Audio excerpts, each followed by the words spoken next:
Hello and welcome back. This is Fox for Sound Design Tutorials. Today we're going to be going over this sound. It's nice, straightforward. It's a sine wavy Reese. This was a request by Robin Opletal. I hope I've pronounced that right. It was for Technimatic. It's a Bristol and it's a Break remix. Love Break. Big fan of his stuff for ages. This is quite minimally stuff for him. He does some stuff that's a lot more involved. The drums are quite simple. I haven't copied the drums exactly. They're not brilliant because I'm trying to get used to Studio One again, as you can see from this video. But yeah, this is really straightforward, so it's not going to take me long to do this at all. I'll just solo it again so you can hear it.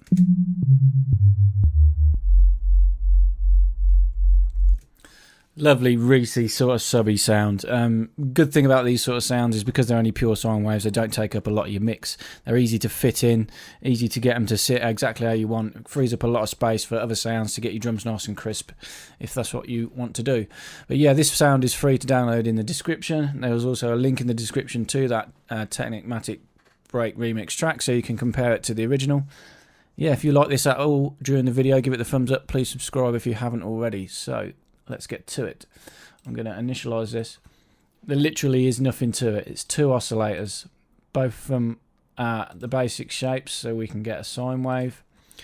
Both of them are sine waves. Both of them we're going to pitch them 1 octave down.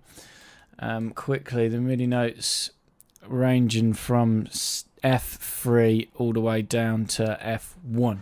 Scales down 2 whole octaves in the notes that he chose to play. So if you want to recreate this sort of sound, you want to be hovering around the C2 sort of area.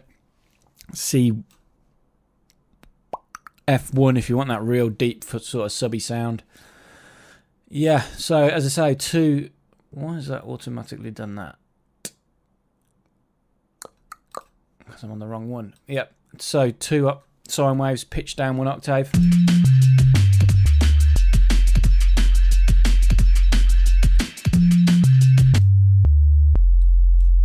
And you get that. To stop that clicking, we're just going to give it a tiny bit of attack. That means the notes aren't starting to abruptly, it just feeds the volume in ever so slightly. I mean, look, we've got 8.6 milliseconds, which is nothing, but stops that click.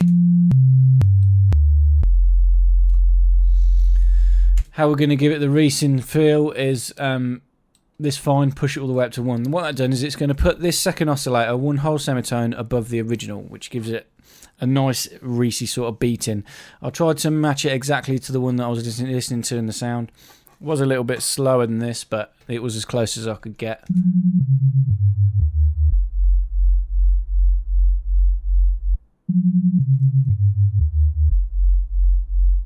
You could almost leave it at that. I did apply a bit of filter envelope just to phase out the higher pitch sounds, the higher pitched notes, to make it a bit more bassy. Just a real basic plucky sort of envelope.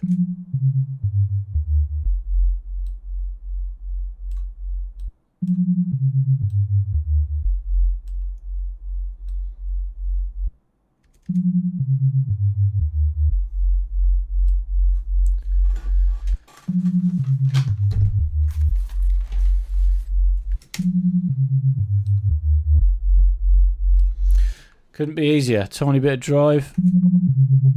The thing is, when you've got these really fast Reeses, which we have on these higher octaves, if you apply too much distortion in even if it's just a bit of filter overdrive, it really starts to crackle up. You listen.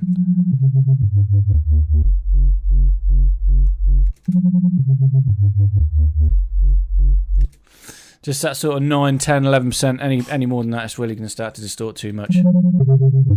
You get some horrible resonant sounds that you're not going to want to hear. Just gives it a bit of drive, a bit of oomph. That is it. That's probably the simplest patch I've ever made. It's a 2 sine wave Reese. Yeah, if you can't make this, then you want shooting. I don't want to see anybody downloading this patch, okay? It is free to download in the description, but don't. Please just make it.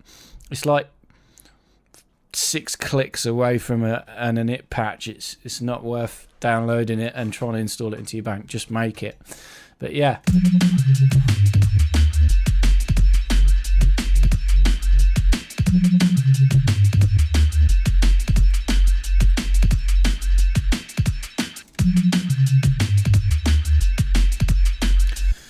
I will, however, save this. We'll call it break. Reese. Yep, say if you are too lazy to make this, then shame on you, but you can download this patch for free in the description. As always, thanks for watching. Plenty more tutorials to come. Cheers.